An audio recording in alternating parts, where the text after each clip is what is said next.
Welcome to the Rhythm and Remedy podcast. The time has come to share your thoughts, relive your moments, open up your hearts with one and only Rhythm and Remedy. What's up, everybody? Welcome back to another episode of the Rhythm and Remedy podcast, where music meets medicine. And we are back in the home studio. Yes, back at the home base, back in the comfortable confines of what has been the beautiful start for this podcast, and what has continued to be a place where you can, honestly, meditate. I feel like I've always come down here to meditate, and what better place to be to have some lighthearted fun, some lighthearted talks, maybe some serious stuff. Although, knowing our guest today, he's a goofball himself, but he's been such a great friend. One of my best friends. I've known him since high school. Someone who honestly really helped me grow as a person as well, really helped me get outside of my comfort zone, helped guide me through the social constructs of, what it's like to be out in the real world, but also, just helping me really engage with other people outside of my comfort zone within the confines of high school, and really getting used to that whole thing. And now he's doing real estate. He's done modeling. He's done a lot of different things throughout his life, lots of travel. And he's, again, one of those people who has supported me through the ups and downs.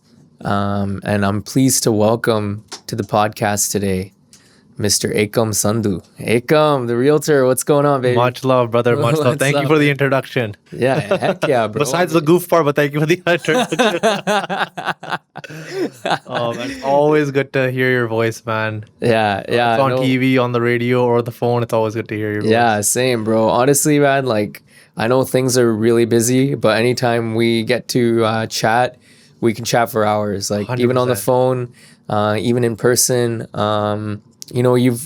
I think you've always brought this sort of positive light to people's lives, through, just your lighthearted nature. But, when a room is tense, you know who to call up, Ekam in the building, you know what I mean? So I think that's a really beautiful part of what really connected us, but also what really connects you to different people. How did that come about for you? How did that personality develop for you? That lightheart, was that always there since you were a kid? Yeah, I think so. I think it maybe developed a lot more in high school. Yeah. With whatever, I had classes with you, I had classes with other people. I've always just wanted everybody to have fun and be happy.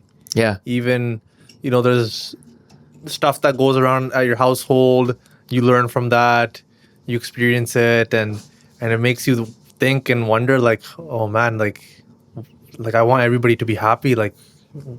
Everybody should enjoy life. Yeah. Right. So there's never, I'm not perfect, right?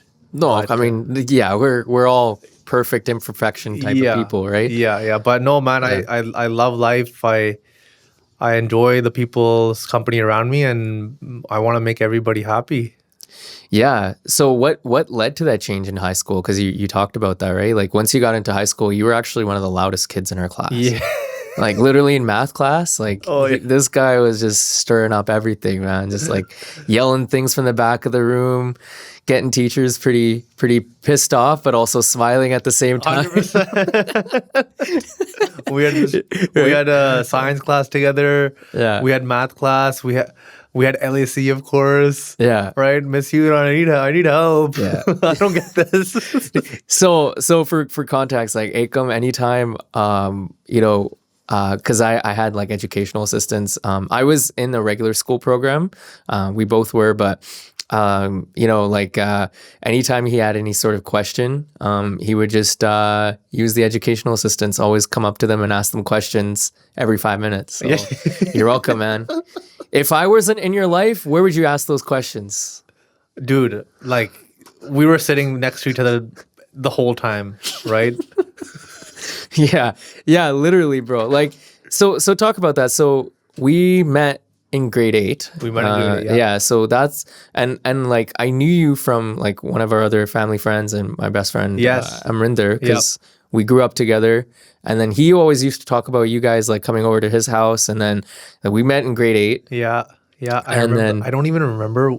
My memory's like very, very. I don't want to say it's very bad, but I just don't remember a lot. But I do remember when we met, and man, it was great. Like I remember Amar would talk about us. Like you got to meet Ekam, Yeah. and you got to meet Juggi. Right? I went to Juggi, and man, that day ever since, like we just became such good friends. Yeah, it's crazy, right? Like I was kind of thinking about that the other day. I'm like, man, like it's 2025. We've known each other since like 2008. Like Yeah. literally it felt like yesterday, but it's so long. So Like long, man. it's so crazy. Yeah. And so so we've known each other since then, and I think there was a lot of like twists and turns in terms of like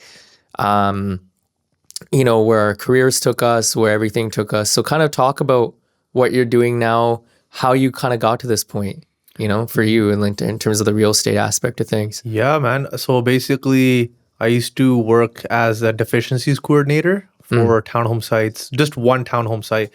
It got me a lot of experience. There was challenges every day, so it was great because not every day was the same. I wasn't just doing the same thing over and over again. I was kind of challenging my brain, different experiences, getting to know how a house is built, right? Yeah. How townhomes are built. Yeah. They're basically from the ground up, they're built the same way, right? There's no different steps that you take. I did that, and then once COVID had actually came through, and it hit like worldwide, of course. Yeah. I Oh, took really? the- I never heard about it. What was that again? Was it a hoax? It was apparently a hox. Yeah. Yeah. Oh my God. No, guys, don't turn this into an anti-COVID. Like I'm not saying that I'm anti-COVID.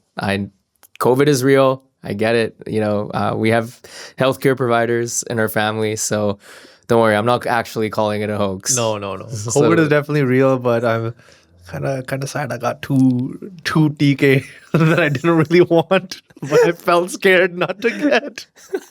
I left out. But yeah, no, I took my opportunity to leave because Yeah. of COVID.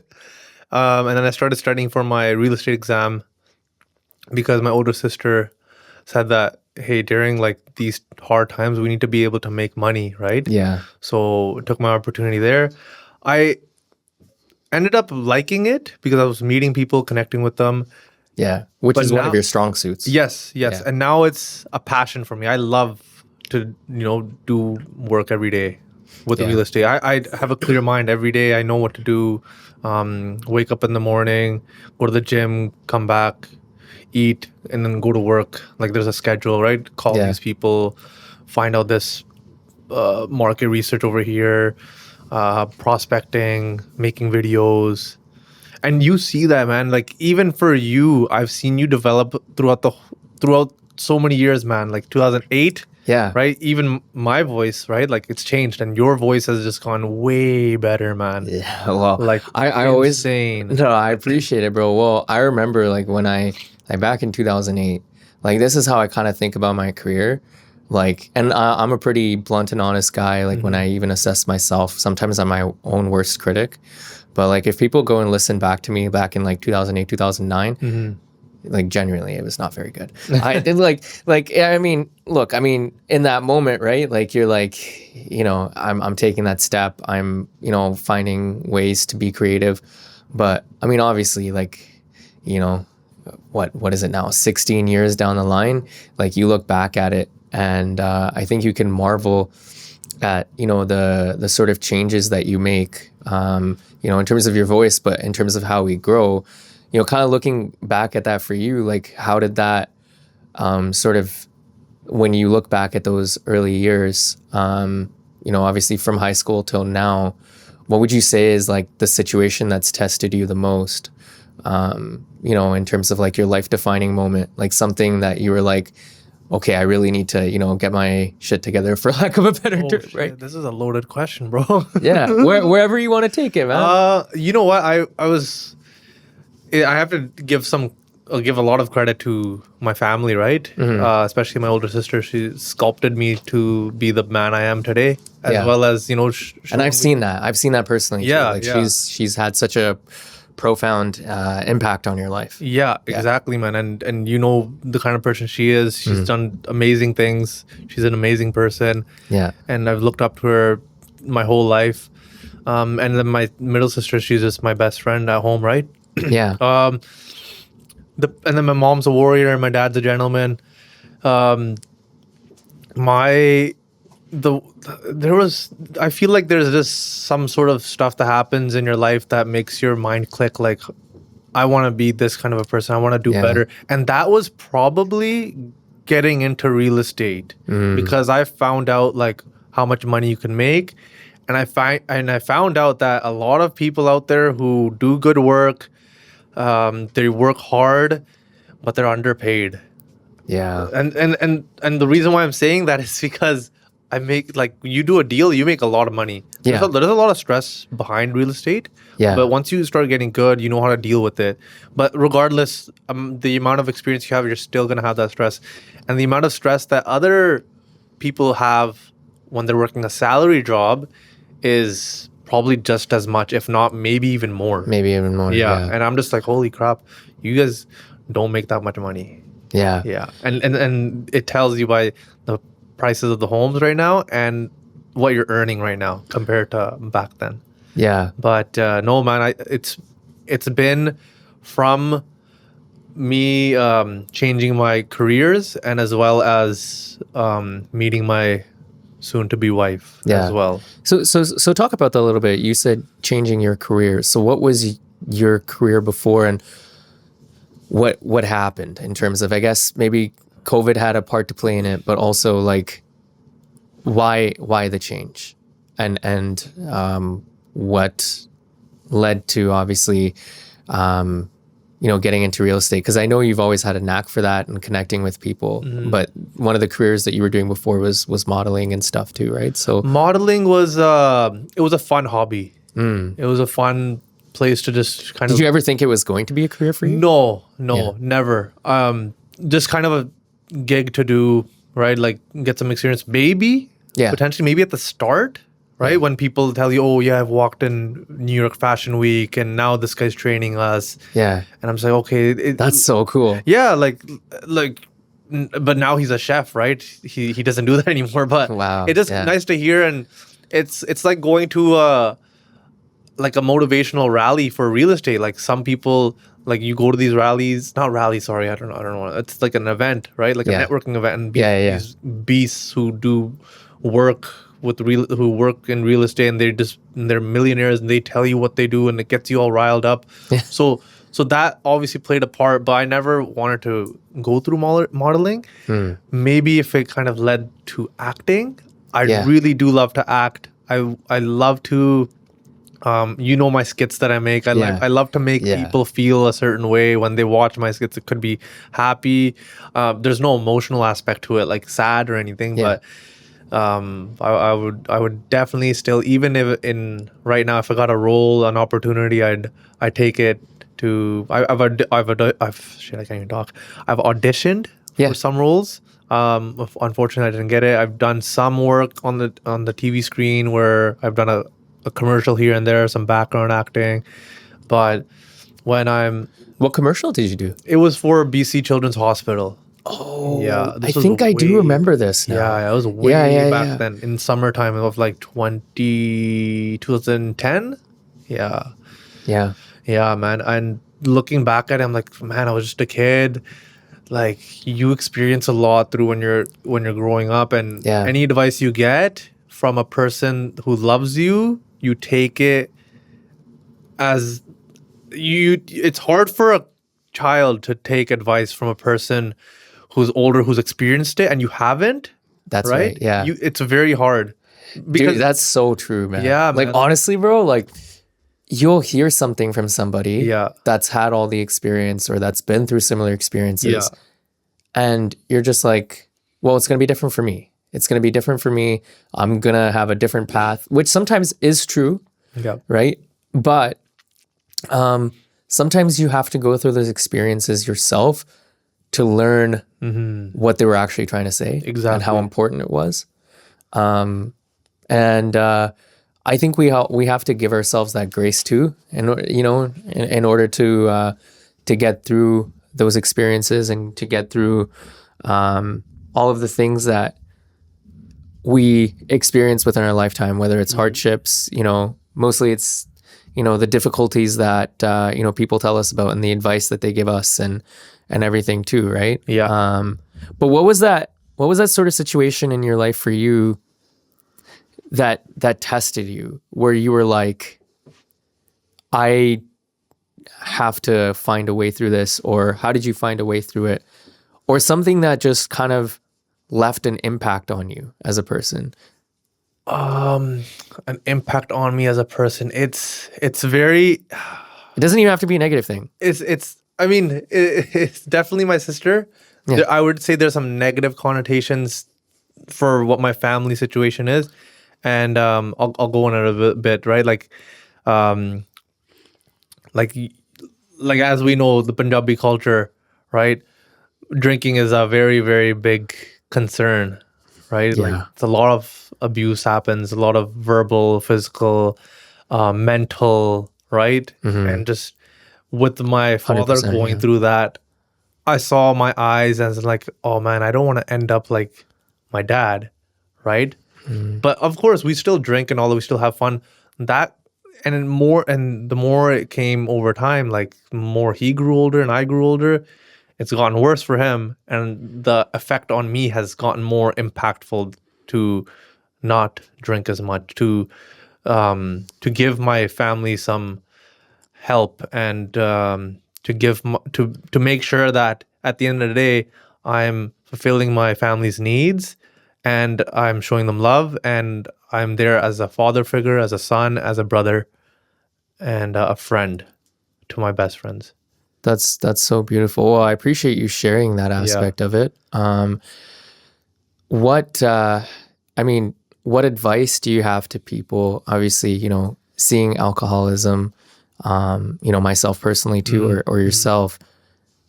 What advice do you have for people that A, are going through it, or B, are experiencing it within, the sort of familial confines of their home, things like that? What would you say to people like that who are, younger youth who are trying to figure out their life too? And Yeah. For a person who has an addiction, it's a little bit harder for me to reach out to them. They have to figure it out for themselves. Yeah. And that they have to see what their lowest what's that word? What their not breaking point, but their lowest level is. They got to know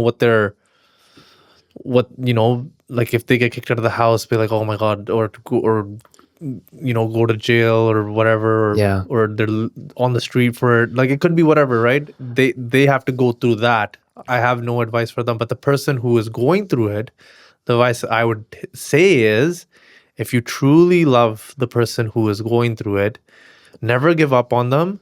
Emotions are always fluctuating up and down. You'll get mad, you'll get sad, but just know that the next day will always come. Yeah. And I'm saying that as in, like, keep a positive mind, Yeah. not saying like, oh yeah, you should live your life as if this is gonna end, right? Yeah, No, yeah, you shouldn't. yeah. Live as if you're gonna wake up tomorrow, right? Like, be happy, seek some what do you call that, guidance, Yeah. some therapy, and talk through it with your family, talk through with your loved ones, with your friends, close friends who you trust. And because sometimes the system as we know it isn't that great, Yeah. and the person who wants to help you the most will actually care, but the person who cares the most is obviously yourself, Yeah. right? Like you hear stories where you have a person who's addicted to whatever narcotics or alcohol or drugs, and they need help, but they don't get the help, and their family is kicking them out, or they don't want them living there. And the other point is they still love them, but they can't put up with that, so they're fighting their own battles with each other. Damn. Yeah. Yeah. I mean, though, that's so true. I mean, I've lost people to addiction, lost friends to addiction. I've seen how families get torn apart Yeah. when someone is dealing with addiction. And the fact that, you guys are still keeping it together is a testament to, like you said, not giving up on that family member. And I think part of it too is, and I think this is the generational part, right? When you talk about therapy, like especially with our, parents' generation, therapy is not considered a source of any sort of resource, if you know what I mean. Like for them, it's, therapy is, merely just like, oh, I'm going to go talk about my problems in my house. Those are personal. That's not meant for anyone else to talk about with. When in fact, I think we should have that mindset changed in terms of going into therapy is not actually bad.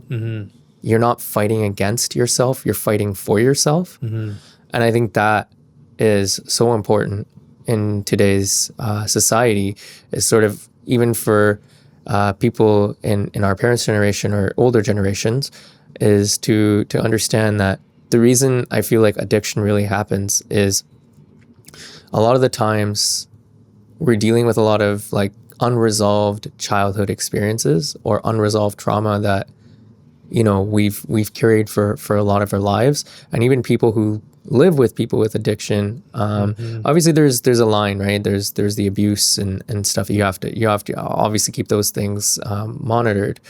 But I think a lot of people live with trauma instead of actually learning how to deal with it.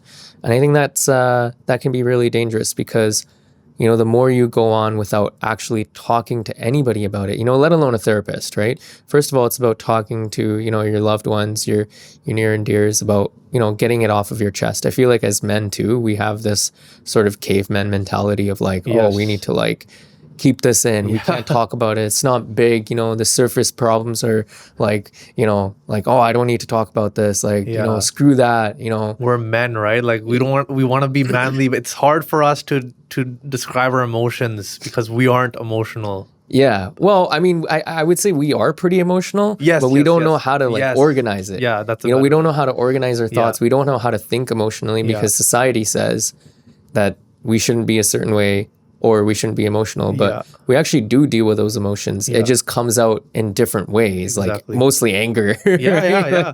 Like especially with like the Punjabi guys, right? To put it short. Yeah.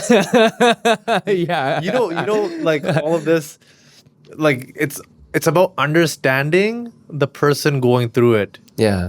All about understanding and communication. Yeah. And why they're going through it. Yeah, why they're going through it, why you're going through it. They have to understand you. You have to understand them. Yeah. It's gotta And be, you have to find that middle ground at Yeah. some point. Yeah. And you're right when you say, like, I think people like who have addiction issues, it's their responsibility to find and get through them and get out of those issues. But then I think I don't know how you feel about this, but I feel like a lot of us look at, someone who's on the street and doing drugs, and we have this, like, especially in our culture, it's like, oh my gosh, you're doing drugs, like, oh, that's, they're good for nothing, Yeah. right? Yeah. Without really considering how they got to that point or why they got to that point. Yes. We consider the micro, but we never actually consider the macro of Yes, anything. yeah. Like, why did they get here? Yeah. How did they get here? Who, what factors are responsible for this? And of course, I'm not saying that we shouldn't like defend, or we should defend, addiction, because I'm far from it. But in order to get to the crux of the issues, we need to actually start considering the macro of what actually got people to this point. Yeah. And honestly, man, I feel like, I was talking to a friend about this the other day. Like, we live in a pretty depressed generation, man. You know, just like with social media and shit, 100%. I think you're right. Yeah. No, 100%. right? Yeah. So, no, I mean, like, so you talked about therapy Yeah. and stuff like that. Excuse me, and stuff like that. Did you actually go for? You went for therapy, I'm I guessing. went for a therapy session. Yeah. I booked it. I was kind of delaying it, and then I booked it. And then after the day before, I was like, "Oh shoot, man, I don't need this. Like, I don't want to do this." And then the day came. It was like, and I booked an early one, 8:30 a.m. Man, just imagine waking up and you gotta go to therapy. Like, you gotta talk about your feelings. Bro. Ekam's not an early riser. No. But like, I went to therapy and I got there to the building. I'm like, shit, man, I don't want to do this. I still don't want to do this. But when I did it, it was good. It was the first session was just kind of Consultation. I still paid for it, but yeah, Yeah. still a consultation. Yeah. It's getting to know the therapist, right? Getting to know myself as well. There was a little bit of emotion there as well. Like, I got a little bit of emotional. Yeah. But I think in the grand scheme of it, it'll help you because you're gonna come to realization of things that you would have never realized yourself. That's so true. And that's what happened to my fiance, right? Like, she's came to realization. I haven't come to realization, but I soon will, and I have my own realizations, right? Like epiphanies and all that. And the more you do it, the more you talk it out, the more you're just kind of, I don't want to say vomiting out your words, but you're talking it out. Like it's like, instead of keeping it in your head, you're saying it out loud, and you're thinking. And you have the safe space. Yeah, you have the safe space. No, not even that. Not even that. It's kind of like you grab a book and you write your thoughts down. And how much more calmer you become when you're writing stuff down, and maybe there's a click in your head. You're like, oh, this whatever I'm thinking doesn't matter. And I thought about one thing. There's a lot of negative. We probably think about a lot of negativity in the world. Negativity news sells. Yeah. Right. It just sells. News is always negative. Yeah. We look at somebody who's done one negative thing, but they've done 10 positive things in that day, and there was like, oh, maybe you should talk. Maybe you should start talking about the more negatives of a house. Honestly, I've thought about that.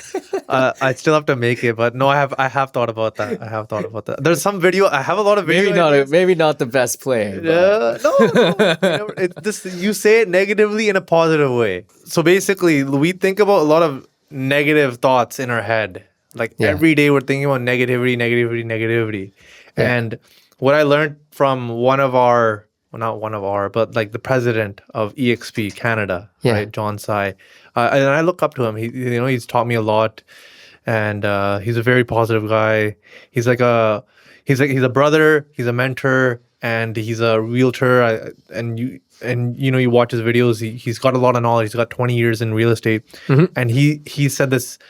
He said that when you wake up, you think about something, right? And that could be negative. Yeah. You can't control your first thought, right? You just think about it. You just wake up and you just, whatever, have the first thought, right? Yeah. Maybe you're brushing your teeth in the bathroom. But your second thought, you can control. And that got me thinking, like, okay, if I'm thinking about something negative, right? Like, oh, like, I might die tomorrow, right? Like, Oh my God. whatever. People are gonna come to my funeral. I'm dead, right? The second thought would be, that's a stupid thought. Why the fuck would I die tomorrow?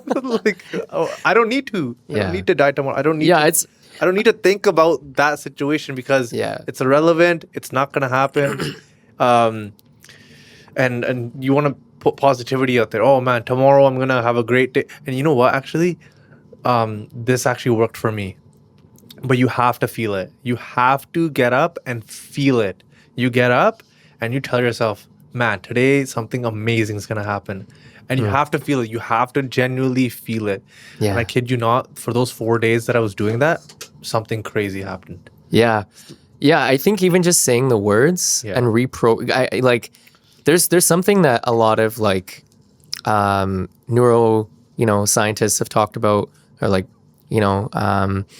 different authors and stuff that I've read, like The Power of Now by Eckhart Tolle talks about it too. It's like we Yeah. use our mind as an instrument, Yeah. and don't let the mind use you, but let yourself use your mind. Yes. And I think a part of that too is evolving in silence. So like sometimes sitting in silence and really, Yeah. watching those thoughts kind of run around. But I think it like gives you a lot more authority over how you evolve. Yeah. And I think a lot of us are afraid to evolve because, it's like, oh, what if I lose these friends, or what if what if these friends think I'm more different or something. But Yes. it's not about you being different. It's about you evolving into the person that you want to be. And I feel like a lot of that is done in silence. I think there was one other thing that you touched on really significantly too, was like the surface problems that we have. We think they're not a big deal. But then when you actually go and talk about those in therapy, and they ask you, how these problems arose, and then sort of you kind of counting backwards into, sort of like the deeper issues of how these problems came to be, right? So sometimes you'll have like deep-rooted issues, and those surface area problems become a lot more exacerbated because of those deep-rooted issues, right? It's like if you don't take care of like planting or watering flowers, it's going to start to erode, right? So if you don't take care of yourself emotionally, you're going to start to erode like from within, and then it's going to start affecting your personal relationships. It's going to start affecting a lot of the other problems that you're trying to deal and solve with that become more bigger issues than they actually are. And so I think that like you said, I think when you start actually really talking about it and being introspective and like, not knowing that was actually the way you felt, I think that actually brings you to a better place. Yes. And so like, did you feel lighter after all of this was done? Like how has that affected you now? The therapy sessions? Yeah.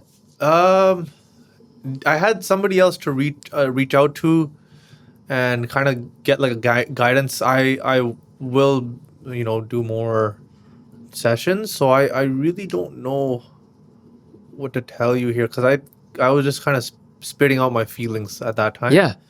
And no, I don't know what to tell you. Yeah. No, that's fair. I think you're still going through that process of figuring it out, right? Yeah. And but I think that's such a great way to start off, right? Is like talking about things, man. I mean, it just puts a weight off of your shoulders, Yes, honestly. Like it does. you carry so much baggage sometimes without even thinking about it. Yeah. Right? Like that was one of the things that I really learned about myself too. Yeah. And especially last year, man. Like so we were talking about like life defining moments like last year. Like you remember, like I was going through so much, bro. Yes. Like I literally, like a few of my uncles passed away. I made the worst decisions. I was partying way too much, gained way too much weight. Already I was like not where I wanted to be, like, body wise, and where I, because I felt so lethargic, and then I was already adding like pounds on top of that. Yeah. And I was like, man, I really need to change this side. So I started getting into the fitness side of things, went into like the 2-day a week, 36-hour water fast Yes. that I would do. And then plus obviously the working out with both of my trainers. And then, so it's like one of those things that like exercise too, I feel like really helps. Like, 100%. do you feel like it does the same for you too? It does. Yeah. Yeah. Yeah. I was really skinny in February, March, like very skinny. And then I kind of started going to the gym again, made a routine, like started meal prepping, and it kind of boosted me up as a person-wise, leveling up, and made me feel good too, right? Yeah. As in, not just like, oh, I want to feel good. It's just, I want to look good. I want to feel good. I want to present myself well, Yeah. Right? Otherwise, you're just like, "Ye Sukrata realtor kaun hai ithe?" Yeah. Who's a skinny ass guy showing us the listings? Oh Right? man. But Yeah. But it's all about feeling comfortable with where you yeah, are, right? yeah, and we both like I still want to get a little bit bigger, right? Yeah. And you've done so well, man. Like, Thanks, bro. this is like high school Juggy again, like just with the bigger beard. That's about it. Yeah, Oh man, Yeah. that's so funny. Yeah. That's so funny. And so with the real estate and obviously the family aspect of things, what do you think has changed the most within you? Like obviously like you were, you know, like when you look back, like we're all sort of like different growing up a little bit, right? Like Yes. we're still growing. But what do you think has become more important than to you than you ever thought it would? Or like what do you think has really changed in you the most that you never thought would before? Oh, I think one of the most important things now, I mean, it's of course your family, but I never realized how important time was. Like back then, there's no routine.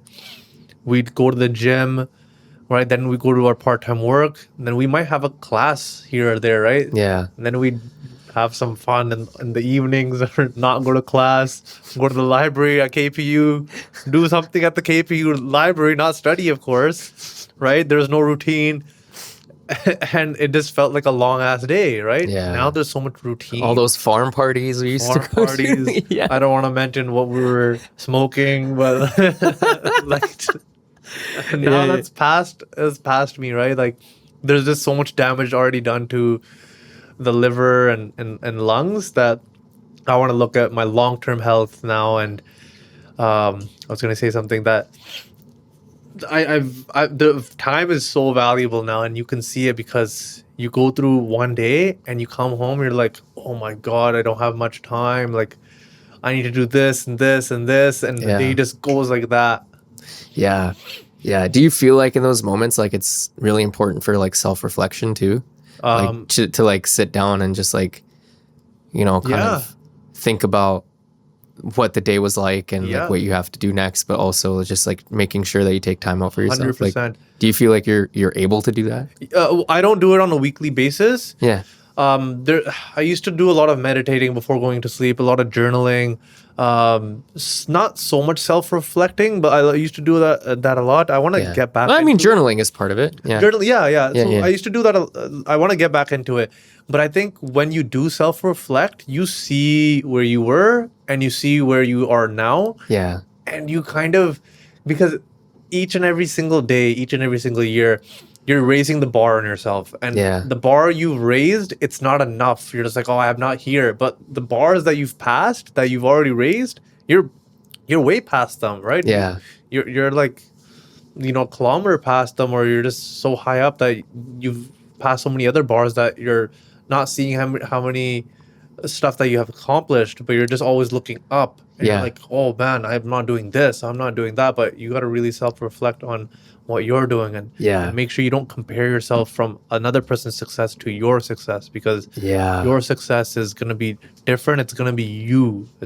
That's what's going to be the biggest accomplishment, is your timeline. You know what's so crazy? Like the comparing yourself thing that you're talking about. Like I feel like a lot of us deal with that more than we think. Like sometimes I feel like, oh, I used to do that. Like, you just like, you feel like you're alone in that, but like we all kind of do, right? Yeah. Whether it's like how many likes you've gotten on a post, which I think is pretty trivial now that I think about it, right? Like it doesn't really matter anymore. No, it's it about doesn't. It putting used to things matter. out.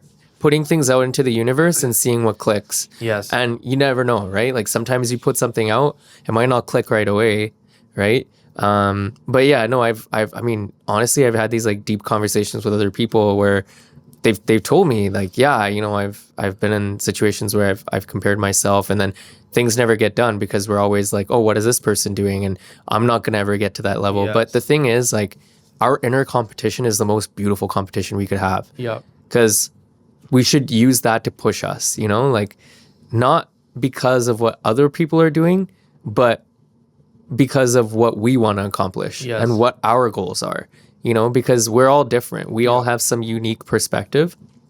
And I think instead of being comparing ourselves to one another, I think like even when it comes to music, for example, right? Because I'm in the field of music, Yeah. like I find like with us as musicians, for example, like we're so we compare ourselves, you know, whether it's subconsciously or consciously, but then it's really hard to put stuff out there because we're constantly looking at what other people are doing and comparing ourselves to that.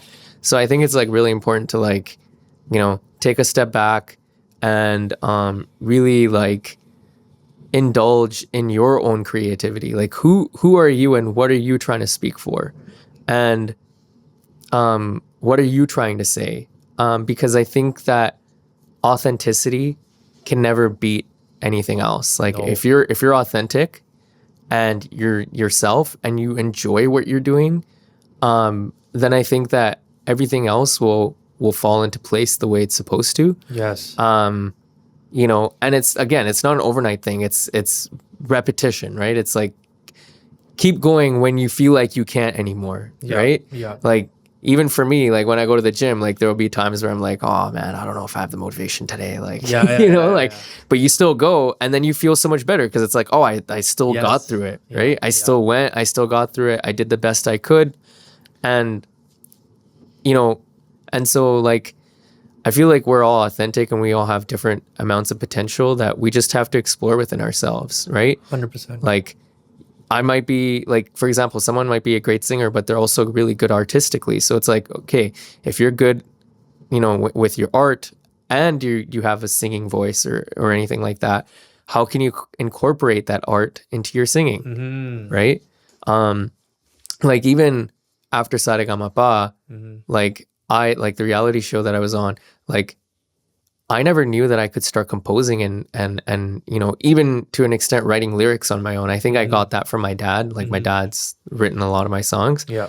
But it's like, you know, you kind of look at it, you're like, I never thought I was going to be able to compose. And the more I kept doing it, the better I got at it. Right. Yes. Yes. So yeah, I think you really touched on a lot of great things there, bro. Like, no, I think that's super powerful. And so kind of talk about, you know, your travels, because I know you've been to Japan a few times.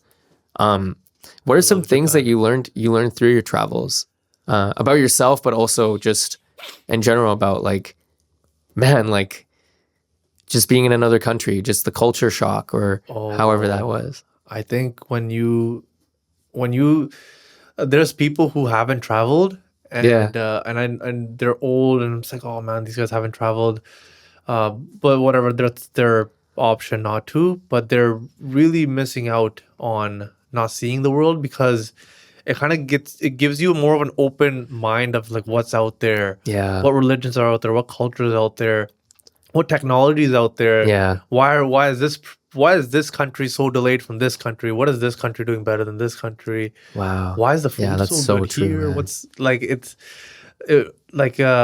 really opened your eyes, the experience, especially Japan. Yeah. I haven't been to like a lot of places, but I've been to a good amount of places Yeah. in the world.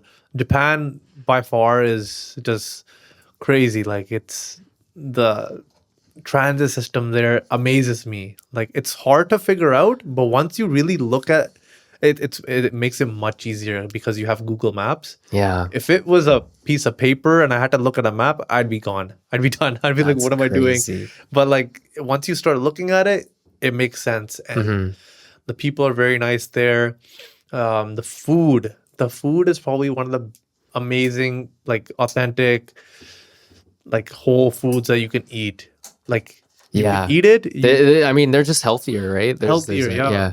You can eat it, and We you have can- so much processed food we have, here. oh my god, that's like I've heard like if you eat pasta and pizza in Italy, Yeah. it's not the same eating it No, here. Like no, a person it's who has a gluten allergy won't feel that effect of eating it over there Yeah. because whatever their stomach churns and they can't eat it right here because Yeah. it's just so processed. You know what's so crazy? I was watching this like McDonald's video the other day, and it was like showing like the different recipes between like UK and the US. And like Yes. in the UK, they have like I think like in French fries, they only put like potatoes and Yeah. some oil and water. Yeah. And you like look at the US, there's like, you know, just like prospoline. I don't even know. Like some of these chemicals, xanthan gum. Like it's just like, I'm like, what is this stuff? Like, you know, and no wonder that we are struggling healthily, which also affects our well-being too, right? Like, I mean, let's think about it, like, you know, realistically. So, yeah, no, I think you touched on something there though. Like, Let me say one thing about McDonald's before you Yeah. shift off. I was watching this video and it was Burger King, yeah, McDonald's, and Five Guys, the restaurant, right? Not restaurant, whatever. The fast food. yeah, the joint, They're yeah, the all fast joint. food places. Yeah. This guy bought a burger from each place and fries, each place, and he put it in a bag and he waited, I think maybe a month, right? Or a week. I can't remember. The Burger King bag smelled gross. It had fungus on it. It had gotten rotten. The whole burger and fries, right? Yeah, yeah. You open up the Five Guys one, it's just black. Like it's Jeez. like it's fungus. Like it's gone bad, right? Like it's gone bad. And the fries. You open up the McDonald's one, the burger looks the same.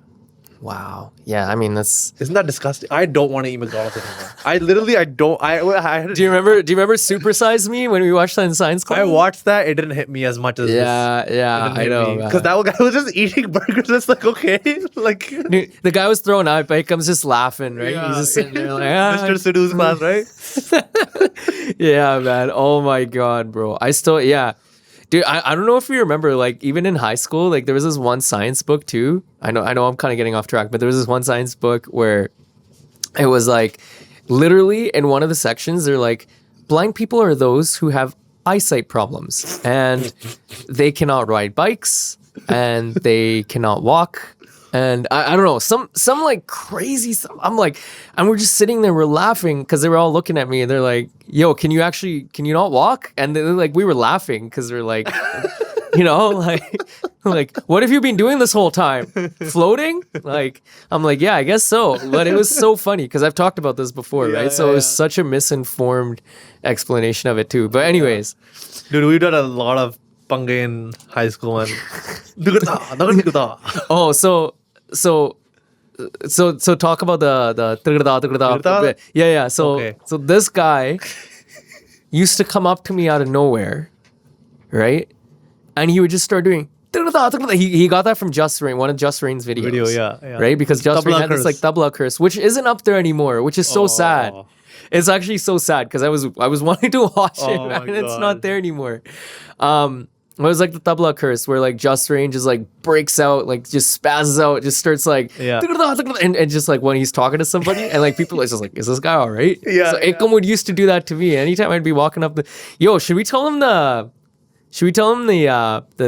story about counting fingers? I was actually thinking about that. Oh too. man, okay, you got to do this. Should we do this? Okay, let's do it. Okay.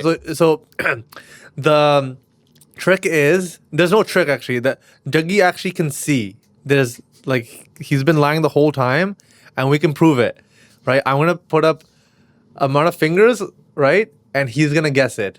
So so I'm gonna put it up right here so we can both see it on both cameras. So all right, Dougie, how many fingers is it? 5. Yeah. See? He can see. He's just bullshitting. No.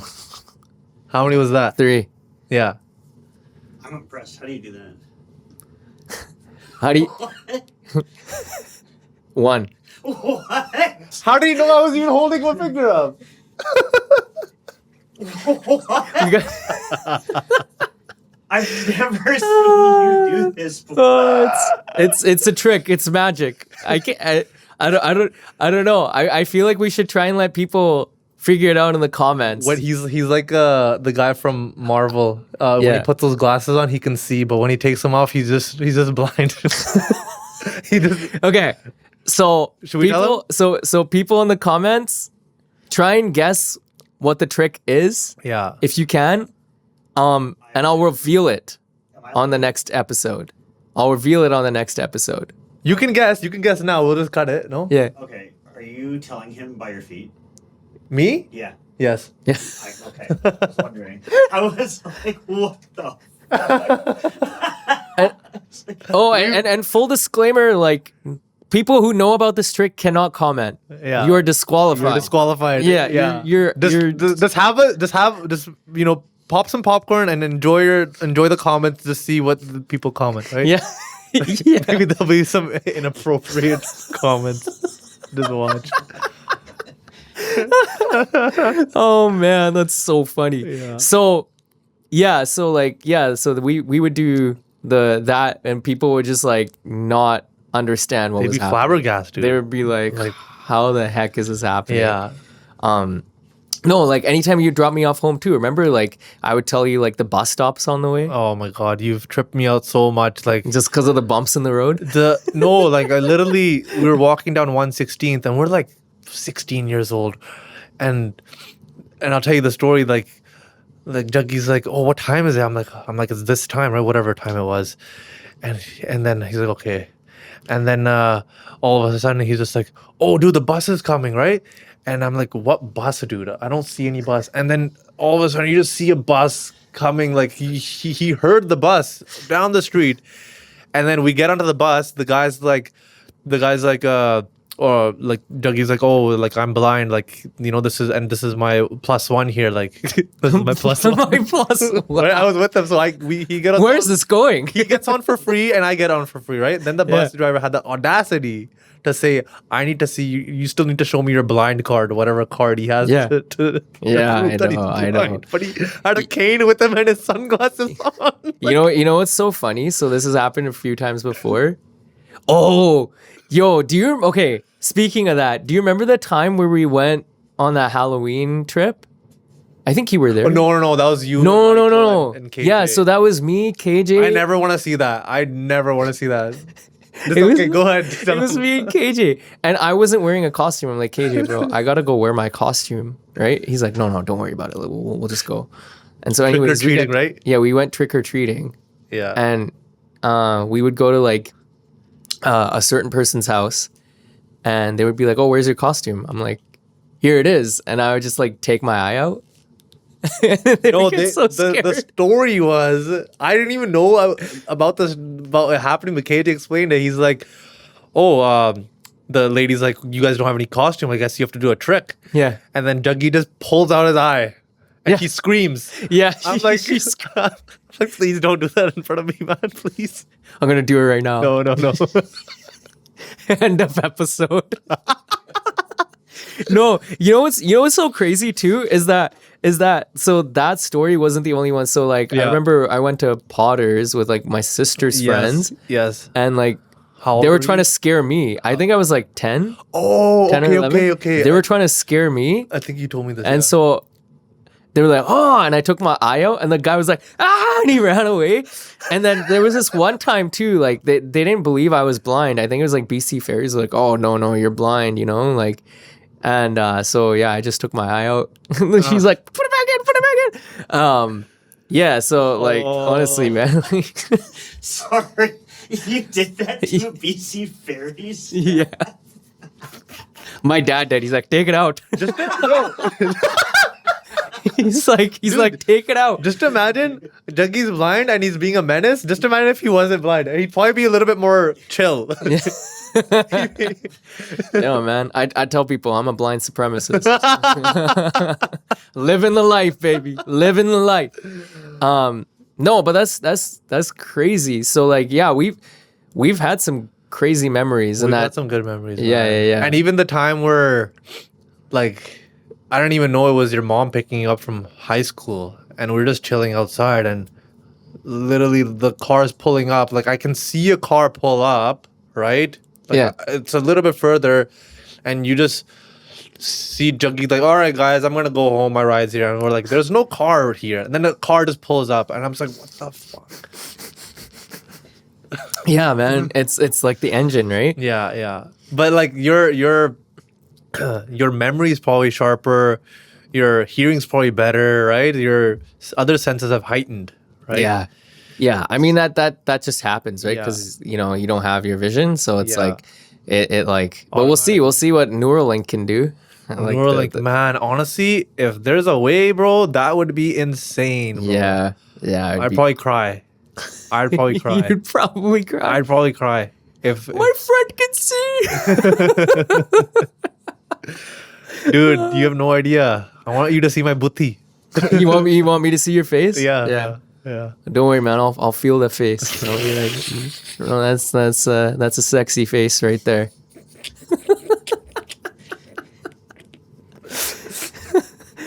yeah, bro. You know how it's gonna be, Yeah, man. yeah. You know how it's gonna be. But yeah, and we've obviously chilled with the boys. We've gone to the movies together.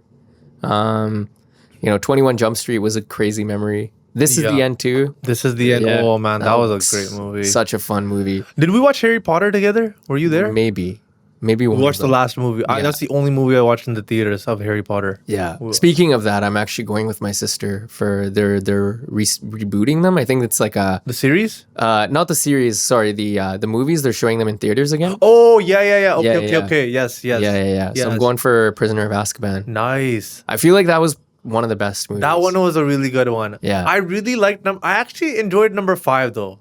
Order of Phoenix. Order of Phoenix. That's an interesting one. Yeah. Like I actually didn't mind that one either. Yeah. For me, I think my favorites were the Prisoner of Azkaban and the Goblet of Fire. Goblet of those Fire. those were my Yeah. those were my two go-tos. Yes. No, Yeah. those are good. Number 5 was great just because it's a lot darker.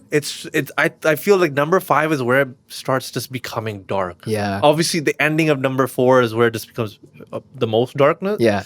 But number 5, just like the beginning of it, the Harry Potter, the dark clouds in the back, thunderstorms, Dementors come, they get Neville. Not Neville, sorry. What's his name? I forgot his name. His cousin. And then Malfoy? No, No, his not cousin. Malfoy. His cousin. Neville, not Neville, man. What the hell do I keep saying Neville? And then he just whatever Expecto Patronum's the fucking guy. The Dementor. Honestly, I don't know which one you're referring to. But yeah, because I remember Neville, but Neville was like one of Harry's friends. Yes. Harry and Hermione and Ron's friends. Yes. Yeah. Great series, man. Yeah. It was Great series. overall it was a really good series. Yeah. Like I felt like the last movie I wish they just did it in one part though. Yeah. It was kind of in two parts. I don't know. It was interesting. It was but- good. Yeah. Like anybody who wants to watch it now, they really have to watch number 1 and 2 Yeah. because it feels like a kids movie, but like after you get through number 2, Yeah. then it's like, oh shit, this is getting Yeah. good. But It was almost like I don't know if you remember that show back in the day, Boy Meets World. It started off like really, really elementary, yeah. but then you get into high school and college life, and it's like it's a bit different, right? At Yeah. that point, like it shows them like getting into alcohol. Yeah, I've never watched that show actually. Yeah, Boy yeah. Meets World. Fresh Prince was good. Fresh Prince was good. Yeah. Have you seen The Prestige? No, Oh, that's the one I have to. I know you guys have told me about The Prestige. Buddy, Crazy, crazy movie. movie. Yeah. I'm telling you, anybody. You guys got me into Daredevil. You guys do the whole site thing where it's like, yo, there's this blind guy in Daredevil. You know about him? No. I haven't. So that Daredevil one is the show, right? Yeah. Have you seen the show?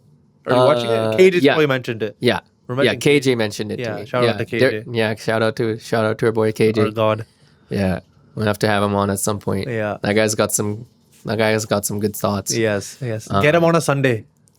You know why? Why? He's gonna be hungover.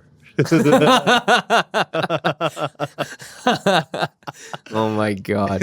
Yeah, no, that's crazy. So like you said something that's really true though. Like I was just gonna say, like, I think you touched on something really cool there. Like, we get boxed into one side of the world, and I think traveling the world allows us to understand that we're all actually, we have more in common than we think in terms of like our human experience. Because like people will look at people from different countries and they're like, of course the culture is different, the roots are different. Yep. But meeting one person from that country doesn't define that country as a No. whole, and doesn't define the culture as a whole. Not at all, man. And so I think we have to be a lot more, we have to think for ourselves a little bit, which I feel like social media has like allowed us to not do. Yeah. You know, like Chat GPT especially. it's just like you get all the answers, and it's like we can't have a conversation online. It's just Yeah. practically impossible, right? Yeah. Like, you know, and I think like once you actually start really traveling the world and understanding that, hey, there's different rules and there's different cultural norms maybe, Yeah. but the whole human experience is separate from that. Like, you know, what the global collective conscience of what doing good really means Yes. isn't all that different from, you know, the definition that we have here.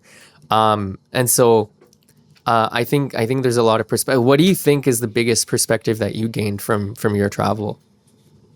The biggest perspective is Like just that, where you're like, oh, I didn't know that this was a thing here in this country. I would say, like, when you go to different countries, there's different rules and regulation and etiquette, Yeah. right? So you learn a lot of different cultures' etiquette and just what you can do, what you can't do. But you really have to experience it for Yeah. yourself, man. Yeah. And you don't want to. There's no justice through like traveling vlogs. Although like for people obviously who can't afford it, like Yeah. I would suggest looking at vlogs and looking at Yeah. different things to really understand it Yeah. instead of just like cropped up photos and people trying to prove a point about how bad a place is. Yeah, and you made a good point where we're kind of just, you know, we can't get a good grasp of people through social media, because now through social media somebody will post a video and people will comment on the video. Somebody might say something, and then you're having a conversation with that person, going back and forth in the comments. Yeah. And you guys are like butting heads or debating about something.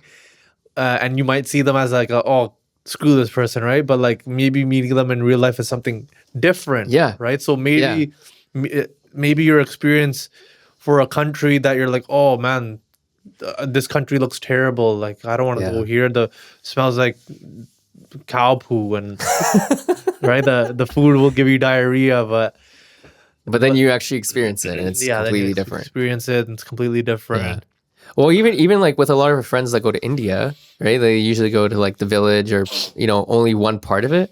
And they're like, oh, you know, this sucks, like so boring, right? Yeah. But like you don't, like, even for me, like I went to Mumbai, like you were there in Mumbai when I wasn't there. Yes. That was like the off timing. I know, right? I was like, yeah, like because I was living there. Yeah. But then when you visited, I was back here. Oh, it was during Christmas time. So, yeah. And so, but even with India, it's like you go to different places, like in India. I feel like India is probably one of the diverse countries in the world in terms of how much culture there is. Like if you go to Northeast India, it's different. Yes. Like North India, like Punjab, Delhi, they're different. Mumbai's got a different vibe. Yes. Mumbai, like all the big cities now are more westernized than people think. Yes. Like honestly, when I go to, like, that was one thing that Salman Khan sir told me. He was like, honestly, like out of everyone here, like you probably know like a lot of the young generation that's coming up here, like you probably know a lot more Hindi than they do. Oh wow. And it's crazy because that's so true. Like even when I was like going to like working out in Mumbai, like at one of the gyms there, like I would be working out with like Babu Man, Baji, and like Gulshan Grover sir would be there. Like all these guys would be there. Yeah. And then there would be these like young youth guys that would come in, and I tried talking to them in Hindi, but they would always be talking in English. In English, right? Yes. Like they're like, we don't actually speak that much Hindi. I'm like, yeah, and I'm like, you guys are born here, and they're like, yeah. I'm like, what? That's like crazy, that right? was wild to me. Yeah. And like so then, like Goa is like so different. Yes. You know, so it's like I don't know, man. Like you gotta explore a country to really know what it's like. Yes. And to really know what the people are like. Not based on these stereotypes or these angry videos that we see online too often these days. Yeah. But in Japan, nobody really speaks English there. It's very hard to find a person who speaks good English. When they do, you're just like, whoa, your English is really good. But yeah, no, I love India, man. What was your craziest experience in Japan? In Japan? Yeah. Ooh, how... we went during the partying there was great. I don't think I was sober for too long, but like the second time I went, I was not sober any day. Like every day I was like maybe the first day. That's about Oh it. my god. Every other day I was plastered. That's so funny. My best experience was I loved Kyoto. Yeah. Kyoto was great, man. So historically like pleasant to see. You had the monkey park. There's a restaurant there that was really good. The monkey park. Is this like monkeys? Or Yeah. So you literally climb up a 20-minute walk up a hill. Not a hill, sorry, like a small mountain, and there's monkeys up on the mountain. Wow. So Do they come to you or is it like, no, you do. They'll walk past you, but you do not want to no, you don't want to agitate them. No. No. They'll attack you. Yeah. Yeah, but there's people there. They have like you pay money, right? You probably pay like $10-12 a person to go up there, Damn. and which like obviously there's workers there, and they give the monkeys food daily. Yeah. They just live there. There's chills there. But I still want to experience. I still want to go to like Hokkaido up north, and down south to like Nagasaki or not Nagasaki. Yeah, Nagasaki or. And no, man, it's hard to say what the best experience was there. Yeah. Very hard to say. But Kyoto, Do you have like a favorite memory though from there? I Where you're like, man, I'm never gonna forget. Like in any sort of traveling experience, in like it doesn't have to be no, Japan. man, a lot of stuff amazes me. Yeah. Like a lot of little things. You're like the little things guy. Yeah. You're the little things I'm guy, like which the is little good. kid will I'm like a little kid in trapped in an adult body. Like the littlest things will amaze me. Yeah. Right? But like, oh dude, look at this. I'm like, oh cool, dude, this is awesome, bro. Where Yeah. did you get this? Right? Yeah. And other person will be like, yeah, I'll get the shit out of my face, right? But Kyoto was sick. Osaka at nighttime was dope. Yeah. And Tokyo, it's its own beast, man. Like, and since I watch anime, I can relate to it Yeah. a lot more. There was one thing I was gonna say about Japan. Oh, Kyoto, I did a lot of partying, Yeah. and I made a lot of friends. So that place has my heart because I connected a lot of people with a lot of people there, and now I know that if I go back, they have open arms for me to with the greetings and all that. Yeah. No, there's a bar there called Pop Kyoto, and below that is like their underground club. It's called World Kyoto World or World Kyoto. I forgot. Nice. I know the DJ there. I know the owner there. Became good friends. We were doing shots. Oh man, it was just a great time. We were meeting everybody from around the world. That's beautiful. Just a great time, man. Yeah. Yeah. Yeah. I mean, and I've heard the food is dynamite over there. Food is fantastic, man. You're not gonna have a bad meal anywhere. Yeah. I don't think you will. I've even heard like the cheaper, like like almost like the 7-Eleven version of sushi places there are so good. Like there is. Yeah. Yeah. Sushi. I didn't have too much sushi. The ramen was kills. yeah. You gotta try the 7-Eleven egg sandwiches, and you gotta try their Actually? Yeah, holy bro, they're on a next level. You gotta try the egg salad sandwiches. You gotta try their wafer ice cream, and you gotta try their onigiri. Onigiri is seaweed, and inside the seaweed is rice, like a rice ball, and inside that rice ball is like tuna. Wow. It's so Yeah, that good, man. sounds I so good. wanted to bring one back. I did, and then it got smushed in my bag. Oh man, that's so But annoying. yeah, but you can get some here too.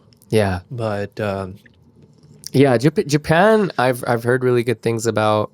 India, obviously, like I find like the best food for me, like the best I've had when what I've explored is North Indian food. Yes. Like, obviously, like the authentic chole bhature and the, Yeah. like the paneer pakode and like all of those things. Like that was really good. Yeah.